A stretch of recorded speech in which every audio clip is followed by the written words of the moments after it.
Hello there, I'm Brennan Storr. I'm Paul Bestel. And this is Talk Spooky to Me, the Ghost Story Guys mail show. This is a show where we get an opportunity to hear from you, our listeners. Paul, my friend, how you doing? I'm doing very well, very well. It's a strange week of random chance encounters with strange people in the streets. Meeting odd animals in the local park again. It's all been happening here. It's like my own mini drama series. And see, the only interesting thing I've had going on recently was I was in a shop, we'll say. I won't get any more specific because I don't want to identify the shop. But I was in a shop having a conversation with a shopkeeper, and it just started going that direction where you think, I'm pretty sure this is going to be racist in a minute. And so you just end the conversation now before you have to never go back to that business for sure. Before it all gets a bit Clayton Bigsby. Yeah, I don't get the reference, but that sounds about right. It's the Dave Chappelle show. It's about the black guy who's secretly the leader of the Ku Klux Klan. Right. There we go. Yep. Okay. Yeah. So, yeah, exactly. I mean, Jesus, Dave Chappelle alone. Chappelle had jumped out of a potted plant. It wouldn't be any less weird. But,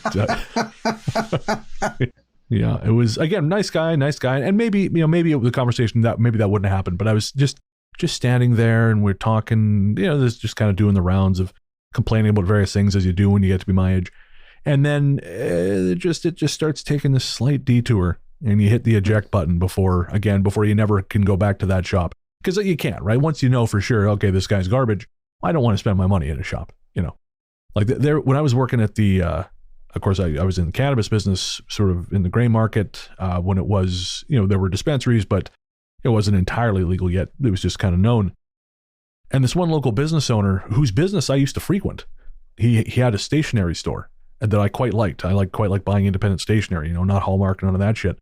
Mm. He came in and, dude, he was so rude to everyone who worked in this shop. Clearly was not a fan of the legalization process and was just incredibly rude to everyone, myself included. And I just realized I can never go back in this guy's store. Mm. And I was so pissed, not because he was rude to me, because whatever, I don't care. He's garbage. His opinion doesn't matter to me. But now I can't support him. So now I have to go find another stationery store. And man, that just bugs the shit out of me. So like I said, I had to hit the eject button on this conversation before I was going to have to go find another place to buy X. Yes. Not ecstasy, to be clear. That just like X, just redacted, I should have said maybe. Yeah, that's not great. Molly. That's a good word for it. That's much weight? Well, moving on.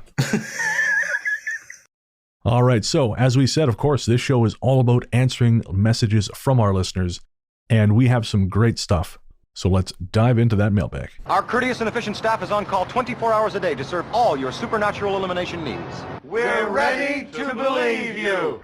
First up is a message from Amy, who says, I've actually been meaning to write in for quite some time now, just with general stories that I think you'll find interesting. But Jen's tale has prompted me to send something quickly. Assuming that, as Brennan suggested, this isn't a neurological issue, great suggestion by the way, I firmly believe in removing the everyday reasons before delving into the supernatural. Everything in me is telling me that this is not a ghost, but a fae.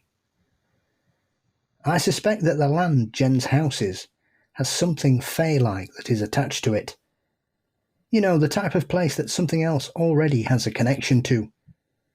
As such smudging is going to be ignored, I've never met a fae-type presence who has given twice a damn about such things.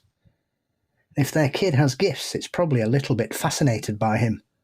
My recommendation is that, despite her not being sure on what is going on, she needs to firm up herself and what she is projecting.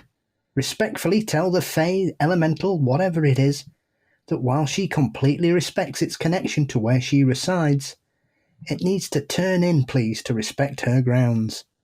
It needs, in turn, to respect her grounds. He is her child, and he is not to be touched. She can even say this bit out loud. Her own uncertainty might be allowing wiggle room for her to be ignored. Secondly, start teaching her son the same thing. As we all know, white light is great, but getting him to start focusing on things like creating his own shield will help ease his mind and give him back a little bit of control he probably feels he's lost. He can also just say, no, I am not interested, loud and firm, when he sees the water element thing. Tell him that he has the right to do so, and that it has to listen to him. As has been said about 1,000 times on this show, intent is everything. Lastly, and I don't advise jumping to this as it can be construed as being quite rude, if at any point she feels seriously like her child is in danger, get out the iron. I know, old wives' tales, but they can be very effective. Something on a necklace or a bracelet. Not sure if her son is old enough for this, to be honest. I don't want a choking hazard on a 3-year-old or something. And the old goody attaching a horseshoe above the door. It's not actually the horseshoe that is lucky, it's the iron. It won't necessarily keep everything out, but it sends a clear message and will make her son feel a whole lot better. But like I said, I wouldn't jump straight to this. These are just my takes after some interesting encounters of my own when I was younger. I have a very live and let live philosophy to it all, and that helps in establishing boundaries. Kind of a, I don't mess with you, you don't mess with me, which I feel is what is really needed. I hope this helps. So thank you very much, Amy. And of course, this is a reference to a letter from our listener, Jen, on a previous Talk Spooky. Interesting about the iron, considering that a last resort. I will say, in my old office, the job I had way back, which I've talked about on the show many times, the building was very haunted. That was something I did. I bought, I can't remember what it's called. I want to say magnetite rocks, which are just covered, like full of iron, basically. And I placed them above the door to my office and above the door to the larger office. And there were definitely nights where I was working late where you could feel the presence coming into the office. And I didn't realize it was coming from the back of the office, not the front door. It didn't occur to me ghosts would not have to use the door like everyone else. And so the rest of the office would fill up, but my office would be okay. So there is something to iron. But as Amy points out, yeah, you don't want to be sending the wrong message. I have some experience in doing stupid things on this subject, as we all know. So yes, be cautious. What do you think, Paul? Well, I think that's good advice. Like you say, I'm a bit surprised that iron is seen as the last resort, but it is what it is. I mean, my mum's had a horseshoe above her front door for many a year. Though it did fall off a couple of years ago and nearly killed the postman. Wow, okay. Unless it was drawn to him because he may have been in disguise. So it's Magneto is what you're saying. Our next message is from Tara. Tara says, "Hello, Brennan and Paul. I just wanted to drop a note and let you guys know how much I've missed your show. I had a baby at the end of December, and honestly, your show gave me the heebie-jeebies so bad at night when I would be up feeding, I had to discontinue listening for a bit. This is a good thing. Anyway, keep up the great work. I'm starting with the Black Dog episode, but look forward to catching up on all my stroller walks ahead. I'm a longtime patron and will always be a supporter of your show." Tara, thank you so much, and congratulations on the little one. That's really cool. Fiona sends this message for Brennan. "Brennan, I share Paul's incredulity about how you have never seen The Lost Boys. It's a classic." This aside, the podcast is brilliant as always. Well, thank you very much, Fiona. And like I said on the last episode, Paul, we've never gotten so much email about a single topic as we did about me not having seen The Lost Boys. And you're going to go see it in a cave pretty soon. Yes, I am. I'm going to see it in one of our local caves, which is delightfully known as the Devil's Arse. That's right, listeners. Paul is going to watch The Lost Boys underground before I'm going to see it once. Can't wait. Really excited. Looking forward to it. Beautiful place. It's just outside Castleton, so it's stunning. So, yeah, I'm really looking forward to that. Something else off the bucket list. Never watched the film underground, willingly. There's a story there, I feel like. Paul Bestel versus the Morlocks. The Mole People. Of course. Yeah, the Underminer. What a film that is. The Mole People. Paul Bestel versus the Mole People? Tell me where I can get it. Patreon goal. We will make Paul Bestel versus the Mole People. Yeah, no, the Mole People is one of the worst sci-fi films ever made. It's a classic. Really? I've never heard of it. Well, that might be a double-edged sword. It's dreadful, but hilarious at the same time. All right, I'm adding it to Letterboxd as we speak. The Mole People. It's up there with the Attack of the Killer Shrews. It's that kind of quality. Yet another one I have not seen or heard of. Well, The Killer Shrews is brilliant because it's a film about killer shrews, but unfortunately, they had neither the budget nor the talent to create such a thing, so they just put furry blankets on dogs. I feel like there might be a size problem there. Oh, they're mutated killer shrews. That's why they're so fucking angry. Of course, I too would be angry if I was mutated. All they want to do is sit in trees and eat fruit. But no, now they want to eat people because some fuckers made them big. Wait, now shrew, I think little mice. Yes. Okay. I didn't realize that they lived in trees. Some do. Huh. See, I know nothing about the natural world, Paul. I know it's out there. I know but as far as I know, monkeys, birds. That's what lives in trees. Maybe sloths. Sloths definitely do. See? I'm like David Attenborough up in here. Over there's a tree. You can find, I don't know, birds. Maybe. Birds for sure. Maybe a sloth. Monkeys? Do monkeys live here? Am I the monkey? So this is David Attenborough on LSD, not the BBC. All right, next up is Jeff. Jeff says, working my way through the back episodes and currently on The Call of Dreams with Kev Eustace. Being born and raised in Pennsylvania, I'm always intrigued by your connection with my home state. This one really got me thinking after I Googled Union City and realized it was only 80 miles or so away from my hometown, and that I'll only be about 15 miles away on Sunday. For reference, my hometown is Slippery Rock, and I'll be in a town called Edinburgh on Sunday. You mentioned troops being stationed or quartered there and hadn't really discovered evidence of it.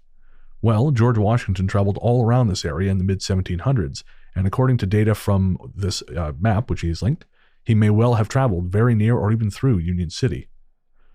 The road from Edinburgh to Union City is also named the Grand Army of the Republic Highway.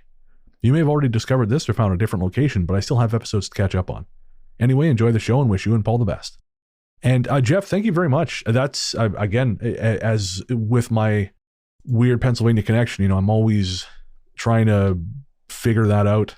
So that's appreciated, and I'll look into that. Again, it's never gone anywhere, or I shouldn't say it hasn't gone anywhere really since that episode. But it always just kind of hangs there as this weird, unanswered question. All right. Next up, it's from Jason. You can put in native speakers saying words in the show. Just a heads up before. I liked it when you did it the one time. Funny enough, I have actually thought about that joke. Now that we're getting more host-read ads, I've been kicking around the idea of resurrecting some of our old bits, like Irish guy from Fiverr. Yeah. I really want to bring him back, but that guy, and it's good. It's good. He's a talented voiceover artist from Ireland. He's had some real success in the intervening years, so he's still on the service that I booked him on. But whereas I would pay him, $30 for a couple lines, he's had this real sort of run of success. So he's now like $150. And I'm like, I don't know how committed I am to that bit, but yeah. So it's very possible more of that stuff down the road, Jason. But I think for now, it was one of those things we did and it was fun. But you don't want to beat a bit to death. Yes, perhaps we should start using Elvish instead. If you find me a native Elvish speaker who I can hire, I will hire them on Fiverr or whatever service it is that they find themselves. Honey is what they like. Okay, I see. For the last time, we're not doing anything on the show that requires making deals with ultra-terrestrials. We've been over this. There will be no bribing of the other side in exchange for favors. That always backfires. Do you want another old-timey disease, Paul Bestel? No, you don't. Well, I've never had leprosy. Oh, well, here we go. I just bought this. I don't have any honey, but I do have this protein cookie spread that I just bought, so I'll go put some of that on a thing. We'll get really yoked out elves. Hench yeah, exactly. Yeah. Where are the Uruk-hai now? Just tearing orcs in half like phone books. I no longer need my bow and arrow.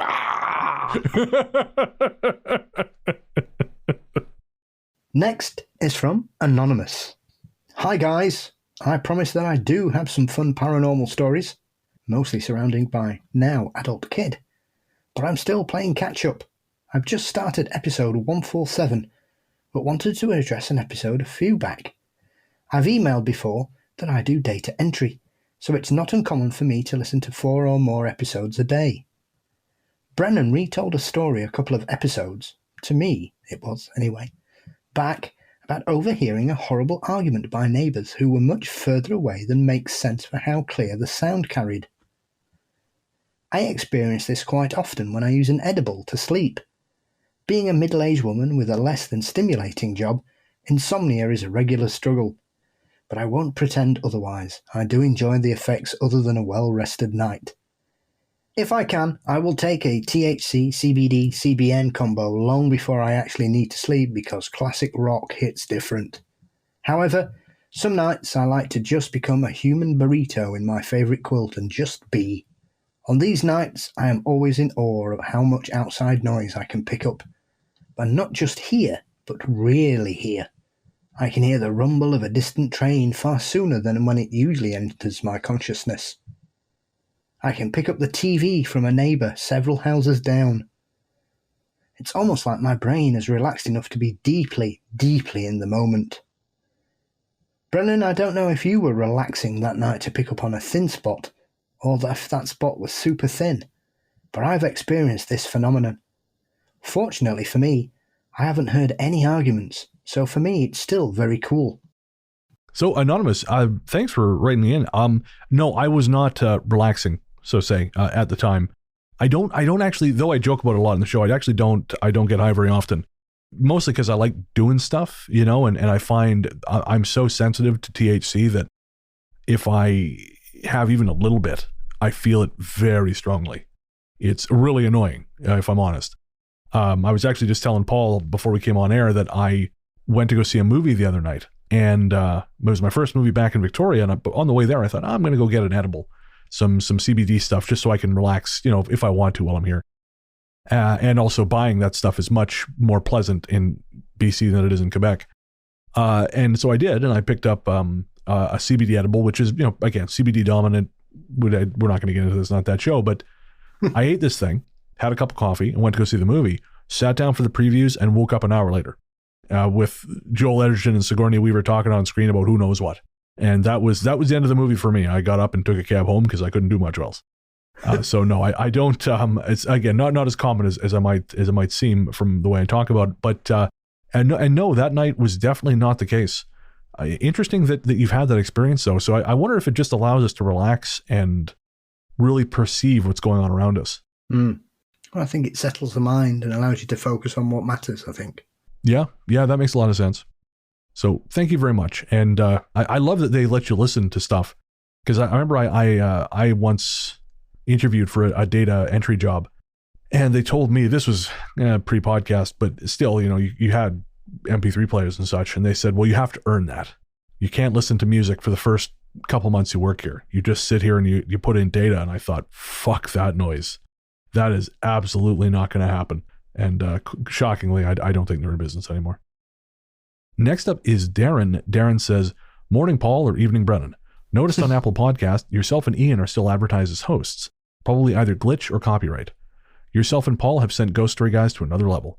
The knowledge Paul brings is amazing. He is like a paranormal National Geographic. And thank you for your constant mental health acknowledgement, as it expanded during the pandemic vastly. And as yourself and Paul have obviously grown much closer from working together. It is obvious you both yourself and Paul's mental health is healthy, both your careers have been boosted, and you both deserve everything you work hard for. Kind regards, Darren from North Yorkshire. And Darren, thanks. I looked into the iTunes thing. I think it may have just been a glitch because I updated that, almost 3 years ago now, and it read the correct text. So I'm wondering if maybe just when you saw it, as you say, it was just a glitch thing. Certainly not a copyright thing. And thank you for the kind words. I agree. Paul is amazing. He brings an incredible wealth of knowledge. And every time someone comments on the show and compliments that, I am thrilled because that is correct, and I like to see it being acknowledged. Oh, shucks. Thank you very much, Darren. It's always nice to get compliments from the best county in the United Kingdom. I intentionally left North Yorkshire on there. I thought he needs to know. He needs to know this was coming from a Yorkshireman. Yes, it's the second best part of Yorkshire. Our next missive is from Jackson, who says, I just saw an ad for Revelstoke Canadian whiskey and thought of you. Hopefully that's not a creepy email to send. You're just the only one I know who is from there. Ordering the book soon when I get some extra cash. Thanks.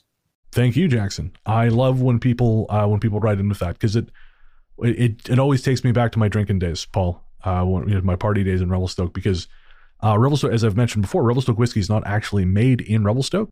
It's made over in Alberta, the neighboring province. And I'm not totally sure why they went with the name Revelstoke. But They did. And so when we would be in the bar when I was a kid, and again, I've told this story before, they had mats advertising it in the John, basically. They had urinal mats. And I don't know why they thought this was a good idea, but they had Revelstoke whiskey branded urinal mats. And so we always used to make a great laugh out of, hey, we get to pee on Revelstoke finally, just because you're 21 and you think you're hilarious. But I haven't had that stuff in years. I'm going to have to buy a little bit just to reconnect with my spiritual roots, if not my geographical roots. Yes. Well, I had a pint of beer on Friday called Clown Juice. Did you Very watch nice. them pour it? I did. It came out of a beer barrel, not a clown. Okay. Well, let's hope. You didn't see where the barrel came from. There might be some very tired clowns in the back. Yes. It was one of those random evenings where we met friends and I was the only person who had ever been in this pub before, which was quite odd because it was a lovely little bar in Sheffield next to the canal. And it was a lovely sunny evening. So we had a couple of drinks there before wandering off to see the strange sights of Sheffield at 7 o'clock on a Friday night, as we made sure we avoided all the pubs they were going to. I need to know, what did clown juice, I don't even like saying the words, what did clown juice taste like? It was a fruity pale ale. Okay. I mean, it would have been better if you'd said it tasted funny, but that's fine. We'll get to it. Yeah, sorry, I didn't realise the setup there and missed the open goal. I do apologise, and it won't happen again. That's all right. We're just clowning around. Hey! Hey.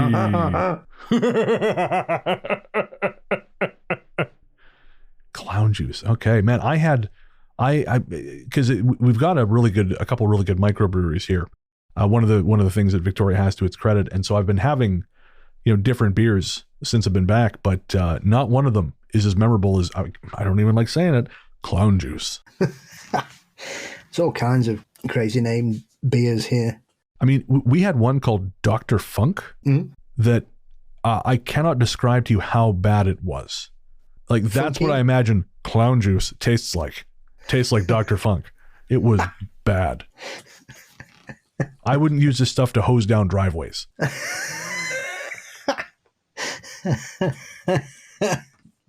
So one last thing on drinks before we move to the next email. I bought, when I was at the dispensary the other day, I just kind of stocked up on stuff because he put me in those stores. And even though I don't use the stuff a lot, I'm just like a kid in a candy store. So I bought, in addition to, a couple of jelly edibles, I bought 2 cans of this CBD soda. And it's just CBD. There's no THC in it at all. And you ever heard that gag that LaCroix tastes like drinking fizzy water while someone in the next room shouts the name of a fruit? No, but that's funny. So this is like that, except instead of shouting the name of a fruit, this is like if someone in the next room is shouting the word garbage.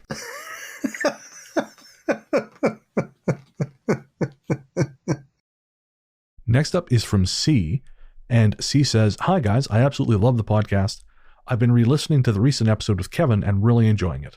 I also listen to Kevin's show, We Need to Talk About Ghosts, and I think that your shows are complimentary. I hope you have Kevin on again soon and maybe consider doing it regularly. Another guest I would love to hear on your show is the Loremen from the Loremen podcast. They're located in Britain, and I really enjoy their lighthearted treatment of the potentially supernatural. I think a crossover episode with them would be entertaining for your listeners and theirs. Keep up the great work. Thanks for sharing yourselves with the world." And I'm familiar with the Loremen, see, absolutely. And we'll take that on board. Thank you very much. I know we love doing the shows with Kev. Kev's a great guy. We just have fun hanging out with him. Again, I think he's our most numerous guest. He's been on 1, 2, I want to say 3 or 4 episodes, something like that. Yeah, 4. I think it's 4, because he guest hosted that one time you had COVID on the episode Jeff mentioned.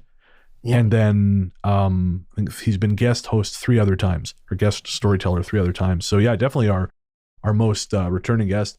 Again, he's a lot of fun to hang out with. He makes it easy, And it's one of the things with our show is we have a very prescribed time we can record.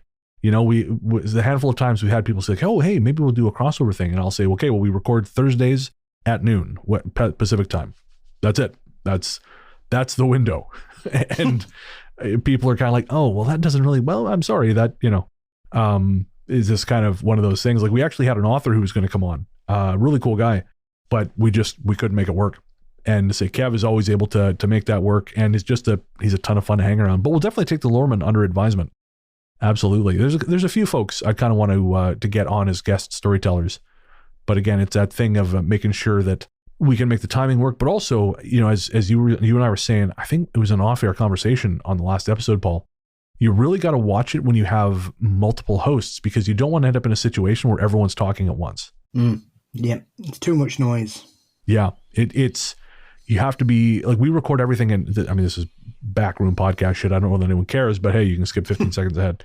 We record everyone on multiple tracks, but sometimes if you have that crosstalk, you have to go in and manually remove some of the crosstalk, and that's just a time-consuming thing that a lot of editors don't want to have to do. So oftentimes people will just mush it all together, and you end up with that clamor. And even I've sometimes thought like, oh fuck, this is too much effort.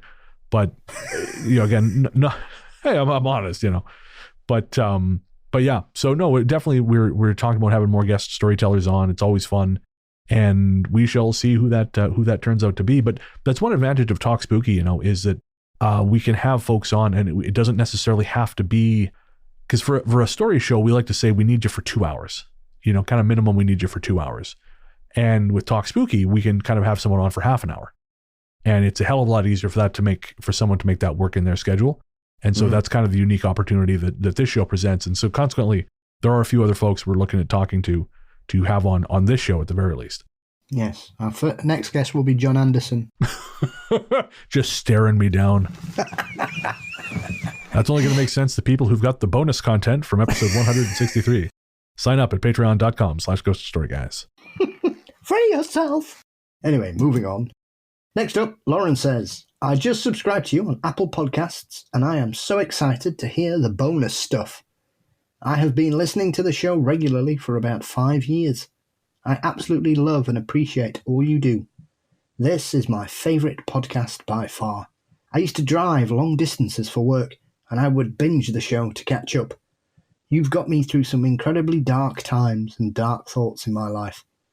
I know it's a hard concept to believe, but you have made a profound impact on my mental health just doing what you are passionate about.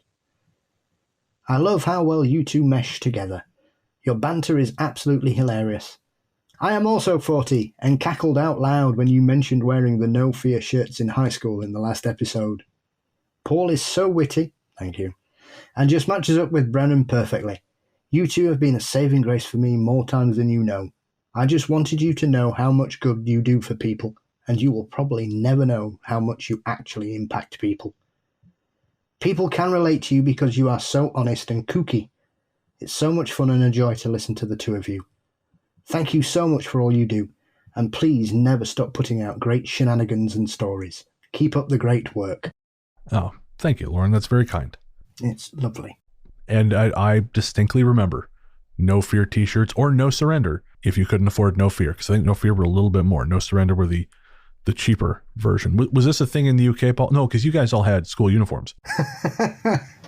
I'm sure people made those fashion choices outside of school, but I certainly wasn't one of them. Yeah, you had better taste than that. No, I believe it. I can't say much, I was obsessed with Ocean Pacific for a bit. What do I know? I don't know what that is. Ocean Pacific were like a American t-shirt brand, which was ironic because basically they had an image, but the image was on the back. Oh, okay. And it was a surf company, I think they were. OP. That sounds. I'm going to Google this because that sounds familiar. And T-shirts. So they would make a variety of shirts in pink and yellow and peach and orange and pea green and all sorts. And then there'd be some kind of sort of surf-related vista or palm trees or something, very summery vistas on your back. And so when I was at school, we had to wear school uniform, but loads of blokes would wear Ocean Pacific T-shirts under their white shirt. So you could clearly see their Ocean Pacific T-shirt, and it was just like a statement. They weren't supposed to wear it, and they weren't really wearing it, but you could still see it under that shirt. There's a whole lot of rebellion. There's a whole other thing in English schools, just different ways to sort of shake your fist at the establishment. Yes, like I wore a polka dot tie. You weren't supposed to wear anything but plain and trainers. And trainers. Oh, well, yeah, I'm wearing trainers. Lovely trainers. I would kill somebody for the trainers I used to have in school. They don't make them anymore. There's got to be like a vintage pair out there somewhere. Never seen one. Really? Never. What were They've they? never been re-released either. I don't understand it. What kind? They were called Adidas Samba Special 2s. They were kind of an AstroTurf trainer, and they were beautiful. Samba Specials 2. Interesting. So the Samba survived, but not the Special 2, I guess. Yeah, Sambas have been a long thing. They've got like a thick white toe thing. And the Samba's been an indoor trainer for generations. Very popular German hardball and things, and has survived to this day and been a very popular one. But the Samba 2 was different and never did it. But they've re-released loads of classic trainers that they released in the 70s and 80s, and that one's never made the grade. I don't know why. So who knows? Bizarre. All right. Remake them, Adidas. Stop it. That's right. Adolf, we know you're out there. Wait, he's long dead, isn't he? Addy. Yeah. Yes. One of the most amusing family disputes in the history of pettiness, that. Do you know that story? I do not. Well, Addy and his brother formed the Adidas company and were going very well. And then he didn't like his brother's designs. So his brother threw the teddy out the cot, moved round the corner and opened Puma. And so Adidas and Puma were formed by two brothers who fell out and were made on the same street. Man, and I thought my family was petty. All right, so we got two more. This next one's from Marin. And this is kind of a story. Marin says, before I begin my story, I wanted to thank you for always making your episodes fun to listen to. I do a lot of typing at work, and listening to this podcast helps break the dead air, no pun intended. My story begins in the late 90s. I think I was about 12 or 13 when this occurred, so that would put this about 1996 or 1997. Sounds like we're born around the same time, Marin. I grew up in suburban Southern California. We had a large tree in our front yard, not too far from the front of the house. My childhood home had a large, maybe 4 foot in length, vertical window above our front door, which was visible from the living room. One day, I noticed a bird that would fly up to the window, tap on the glass repeatedly with its beak, then go back to the tree. It would do this for hours. I told my dad about it out of concern for the bird. His response? He said a bird tapping on a window is a sign someone close to you is going to pass away. Within that same week, we received notice that my younger sister's teacher from kindergarten had died in a car accident. My sister, who was about 9 years old at the time, was devastated, as that was one of her favorite teachers. My dad said he had had a bird tap on his window when his brother died in a tragic accident, and it also happened when my grandfather died. On April 8th of this year, my husband, young son, and myself flew to California to visit family for spring break. Once our plane landed, we met my mom at a restaurant for breakfast. I sat next to my husband with our backs to the back area of the restaurant, and my son sat with my mom facing us. From my son's viewpoint, he could see the back wall, which had an emergency exit door, and above that, just to the left, was a small square window. He made a comment about a bird trying to get in. Sure enough, there was a small bird repeatedly tapping at the glass. It was enough to give me the feeling of doom. But since it was just the beginning of our vacation, I shrugged it off and let myself forget about it. Shortly after we returned home from our trip, I was scrolling through my Facebook feed when something caught my attention. A friend of mine from high school passed away suddenly in a car accident on April 15th. It wasn't until several days later when I remembered the bird at the restaurant.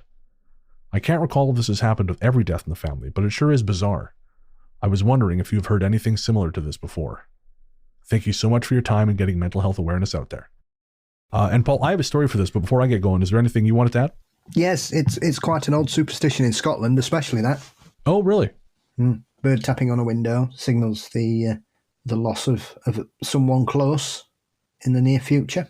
I'm not too sure if it's very common. I think it's one of those that it depends where you're from and where their sort of ethnic origin comes from, because it seems to be one of them that's very sort of entrenched in certain communities and certain nationalities.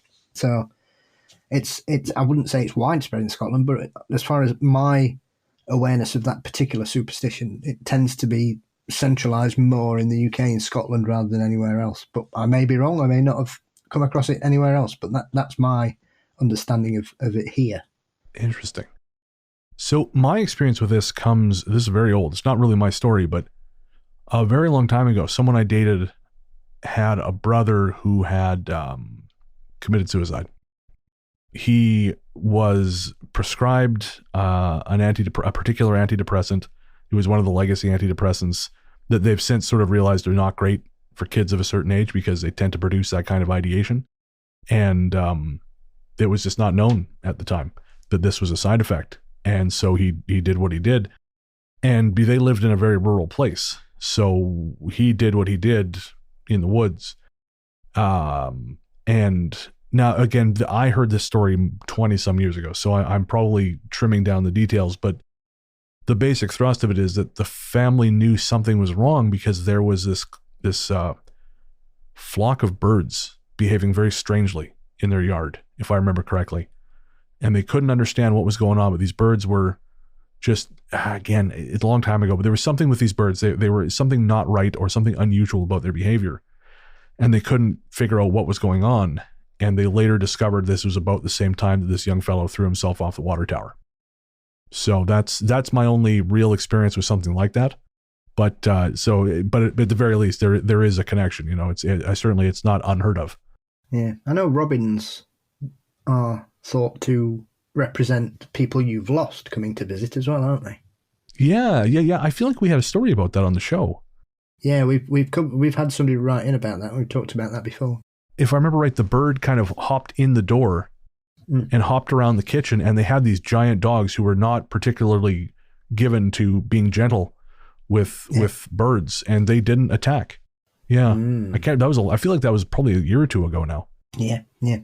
I would imagine there's plenty of old superstitions and beliefs in regards to birds being portents of death or loss or something.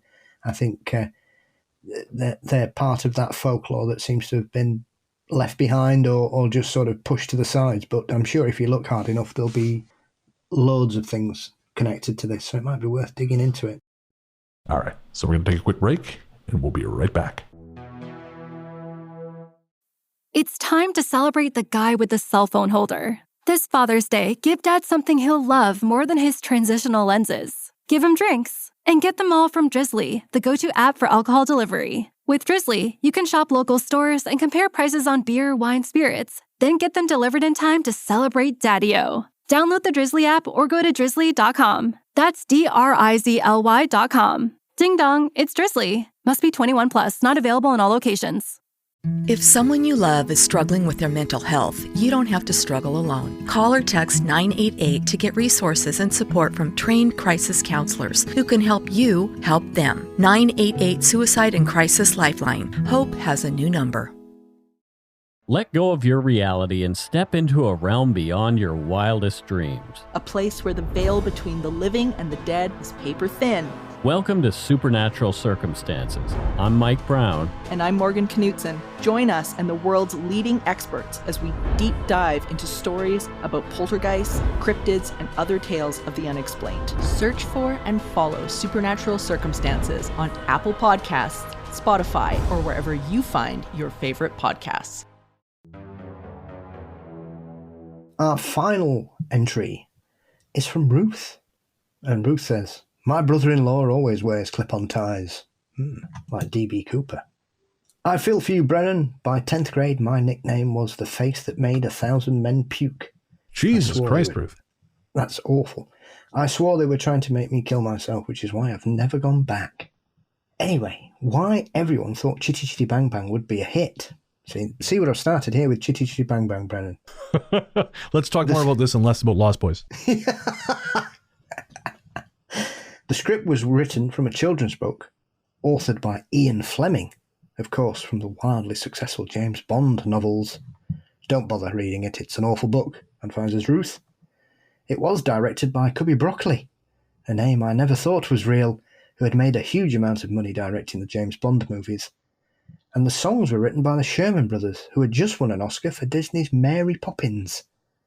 And of course, the main villain was played by the actor who played Blofeld in Goldfinger. Ruth says, why did it fail? Too long a runtime. Okay. Again, I still have not seen that. All right, but now where do you stand on the James Bond question, Paul?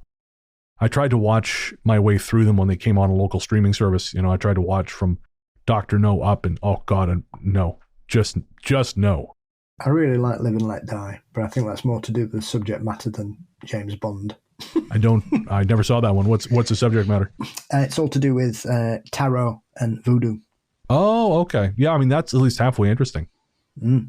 Yes. Very. Roger Moore's first appearance as Bond. Oh, God. Well, it has to be better than his last appearance, which I think was View to a Kill. Yes. The most leaden and terrible movie you could possibly imagine. That was one of my first Bond movies, and I think that's one of the reasons I don't give a shit about the series, because I just remember watching it and thinking, good God, this is never going to end.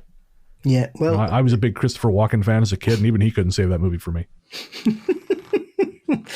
Well, if one of the channels here doesn't show one James Bond film a week, the country grinds to a halt. God, it's like some kind of terrible curse.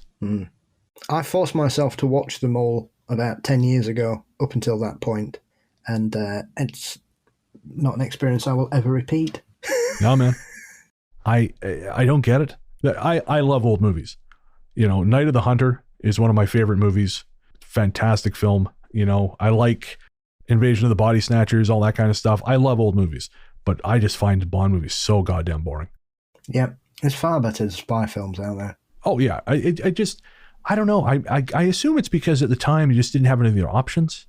You know, it was that or like Our Man Flint or Our Man Flynn or what. There was like The Wrecking Crew, which just looks terrible. You know, fine. You don't have any options, but we have options now. You know, you can just get high and go to sleep. or perhaps watch the first 3 Bourne films, which are infinitely superior to anything made by the James Bond canon. I've been on the treadmill a lot, you know, because I've been doing a lot of cardio back at the gym, and I rewatched The Bourne Ultimatum recently, and that is still a great movie. And you say 3, the first 3, that's all they ever made was 3. No, they made 4, didn't they? The 4th one. All they made was 3. Well, technically, they made 5, didn't they? All they made was 3. In my book, they only made 3. It's like when you try to buy a box set of Die Hard films and 4 and 5 are in there. You might as well just take them out before I take it home, mate. I have to admit, I've come around on 4, but you will never sell me on 5. I've seen the trailer, and that's all I've ever want to see. That it's like, you know, mind you, it's like, you know, Indiana Jones and the Crystal Skull. After I watched that film, I said I'd never watch it again, and I rewatched it at Christmas, and I still fucking hate it. Oh yeah, Nick and I during the pandemic, we went through a bunch of film series, and just because, you know, we had a lot of time, and we watched them from scratch. So we watched all the Fast and Furious movies, we watched Bourne, Spider-Man, all that stuff, and we watched Indiana Jones. And again, watching the Raiders, you're just struck like this is a great adventure movie. Yep. And then you watch Temple of Doom and you think this is donkey shit. And then you watch Last Crusade and you think this is perfect. This is peak adventure cinema. We basically got this right in like 1990 or whatever it was, or 89, and we never improved on it. And then you watch Crystal Skull, and it's almost like Nick Fury made a life model decoy of Steven Spielberg just specifically to destroy the Indiana Jones franchise. It is so bad. It is. I mean, if you can last long enough to get to the bit where you've got the awful Tarzan pastiche scene, then you're doing really well. Because if that, you know, there are moments in films that you think you really jumped the shark. There is very few films that come anywhere close to that. And I have a theory about this, Brennan. Okay, I'm all ears. I have a theory that the reason the first 3 Indiana Jones films are so good and the last one is so terrible is that when the 3rd one was finished, George Lucas wasn't that powerful. Star Wars wasn't that big. It was big, it was popular, but it wasn't that big. 30 years later, unfortunately, I would like to say that Lucas's body of work would suggest that he had too much power by the time the 4th one came around, because it's as bad as the Star Wars films that came out. You know, you might be onto something there, because there is a story that Spielberg has told about the whole nuking the fridge thing, which of course is moronic. And I mean, it's the first thing that makes you think, okay, this is all going to a very bad place when Indiana Jones survives a nuclear explosion in a fridge. But Spielberg has said in interviews that was not only was that Lucas's idea. When someone challenged it, he came in days later with binders full of data, which he claimed backed up the possibility that this would work. That alone just tells me that not only is this a terrible idea, this is coming from a person full of terrible ideas who will do anything to justify them. And it's a shame as well, because the 4th one, you're like, brilliant, Karen Allen's back, fantastic. And it's just such a waste. And there are a couple of really good scenes in that film, but it's just a mess. And the end's just laughably stupid. Oh, yeah. And it's horrible CGI everywhere. I will say Karen Allen in that film just showed that woman, she can still light up a room with her smile. Just an incredible actress who I don't think ever really got her due. No, I agree. I mean, she is the beating heart of Scrooged, which a film which I enjoy, but without her, it would be, I just think it wouldn't be the same film. Without an actress who can project that much humanity and warmth, it just brings the rest of it allows the rest of the film to be as crazy and dark as it is because she is just so good. Yes, that's my happy cry film. I believe it. Mine too. I adore that. That film. and Man on Fire. That and John Wick. Yeah, no, Man on Fire gets me every time. I just sob during Man on Fire. I don't know why. Denzel Washington kills his way across Mexico City, and I just break down because he's doing it for the little girl who made him feel hope again. I don't know. Yeah, films are strange things. I think we've all had that Rocky moment. It's just one of those things, isn't it? Yeah. Speaking of Indiana Jones, are you going to see the new one, Dial of Destiny? Well, I'm a completist, if nothing else, Brian. Yeah, Nick and I were talking about that. We when we went to go see Guardians 3, there was a... That's right, folks. We're really stretching out this last story. I know I said to Paul, let's wrap this whole thing up in an hour because I lie to myself. But we saw the trailer for Dial of Destiny when we went to go see Guardians 3, which we really liked. I would say it's easily the best thing Marvel has done since Endgame. But Shang-Chi, I really like Shang-Chi. But anyways, we saw Dial of Destiny trailer, and I said to Nick, I said, do you want to go see it? And she said, I don't think I do. And this is from someone, she loves those movies. So I'm probably going to be going to that one by myself because I'm, like you, I'm a completist. I'm curious. Not curious enough to have gone to see Fast 10 yet, but still a completist, still curious. I'm very, very proud of the fact I've seen 30 minutes of that franchise. Really, that's it? Yeah. I've seen every film multiple times except for the last two, and I've seen the spin-off twice. Well, that's family strong, isn't it? It's something. I don't know. It's one of them. As soon as I hear that, dun, dun, dun, dun, dun, dun, I just get a bit, ooh. I don't know. Something that just reminds me of being a wide-eyed 10-year-old watching Raiders of the Lost Ark, and I still think, yeah.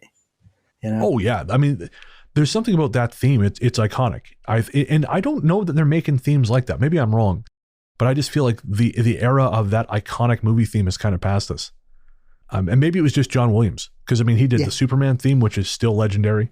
Yeah. And even, the original Star Wars music, which is legendary. Jaws. Oh, shit, of course. Jaws, yeah. One of the greatest cinematic composers ever, I would suggest. And you might be. I think it's these days, they either try and be too cool and it's all pop music, or that mean a lot of them focus on, well, let's sell shitloads of soundtrack albums. As far as like modern working composers making iconic shit, I do think Hans Zimmer in his better moments has made some really iconic stuff. Yeah, definitely. Like his soundtrack for Interstellar, I own the vinyl for that and makes me cry every time. And part of that, I'm sure, is just the association with the film, which I find to be a deeply emotional film, but also just it's very powerful. Yeah, and his score for Man of Steel, I really like too. Ennio Morricone as well. Wonderful. Oh, 100%. Yeah, I mean, yeah, that is one of the greats. All right, and that has been Soundtrack Talk with Brennan Paul. All because of Chitty Chitty Bang Bang. Great things. I'll watch that. I won't watch Lost Boys. Need to discover which other 80s classics you've not seen. Probably quite a few of them. I have weird gaps in my filmography. Like I've seen weird shit. I watched a film last night called Pussy Cake, which is a Spanish zombie movie about this girl band who ends up in an alternate reality. Oh, of course. Yeah. So I've seen some weird stuff, but I have not seen that and lots of other stuff. So send us your classic 80s films, and I will tell you which of them I have stubbornly refused to watch. It's like finding people who watch Fright Night 2. Oh, yeah. I mean, there are people who like it. I think someone just re-released that on one of the boutique labels. I mean, Vinegar Syndrome released Beast of Boggy Creek too. That's why I asked you about it. Because if you liked it, I was going to send you a copy of the remaster. Well, to be fair, I haven't seen it for 30 years. Oh, okay. So I might be wrong. Well, perhaps there will be a copy of that in your mailbox in the coming weeks. Lovely. I'll put it between the books I've got to read now. Seeing as I've got Ryan's new book appeared today. So. Oh, cool. How's he doing with the ear thing? Have you heard? It seems to be okay now. I think it's good. cleared up. Okay, It's one good. of those, you've just got to leave it and then it's, sorts itself out. But yeah, imagine going for your ear fixing and they balls the other one up. That would be terrifying, man. That'd be scary. It sounded scary. It's like the hospital where I grew up. People always used to say if you went in there with a broken leg, they'd put a plaster cast on your ass. Oh, no. The kind of place you'd wake up and they'd take the wrong leg off, that kind of thing. Right. Well, I mean, there's stories about making sure you mark the right leg for a reason. Yes, there is. And that's because perhaps people working 20 hours a day for 7 days in a row is not a good thing. What a crazy concept. Bonkers. All right, so that's it for our email. Thank you so much for everyone who wrote in. We love hearing from you guys. Again, you can get in touch with us at ghoststoryguys@gmail.com. This show comes out every 2 weeks right now. We might throttle it back a little bit throughout the summer, just to make life a little bit easier on us. But at the moment, it's every other week. And of course, if that happens, we'll just go back to releasing Book of the Dead in its place. But we'll keep an eye on that. And for now, we'll be here every 2 weeks. Again, you can send us an email at ghoststoryguys@gmail.com. We're on Facebook as Ghost Story Guys. We're on Instagram as The Ghost Story Guys. And we are on Reddit as r/Ghost Story Guys podcast. Paul, where can everyone find you online? You can find Mysteries and Monsters across all social media platforms. Just look for Mysteries and Monsters, and also across all podcast platforms. Brilliant. I'm, of course, Largely the Truth on Twitter, Instagram, and Blue Sky. And you can find my other show, Weird Together, which is a deep dive into the world of independent horror films. That's co-hosted with Joseph Camo and available on podcast platforms everywhere. Our latest episode was actually our live stream. We reviewed Bury the Bride, the latest film from director Spider-One, who's also, of course, the frontman for Power Man 5000. It's a really great film. It's a lot of fun.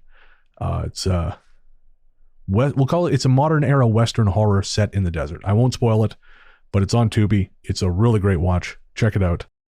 And again, we had a great time talking about it. And before we head out, we have a musical guest on the show. That musical guest is Diaries of the Dead. You can find more from them at diariesofthedead.bandcamp.com. We'll also include a link in the bio. And the song is Too Tired to Live, Too Scared to Die. And of course, if you're listening to this on YouTube, the song will be muted. That's just because YouTube has very specific rules about copyright. But if you want to hear the song, you can find it again at diariesofthedead.bandcamp.com, or just listen to the version of the show on the RSS feed. All right. Thank you for joining us, folks. We will see you next week for episode 164. And until then, we will leave you with Too Tired to Live, Too Scared to Die by Diaries of the Dead.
When I deployed, I didn't realize that even the air we were breathing was dangerous. Veterans like us are now eligible for new VA care and benefits based on when and where we served.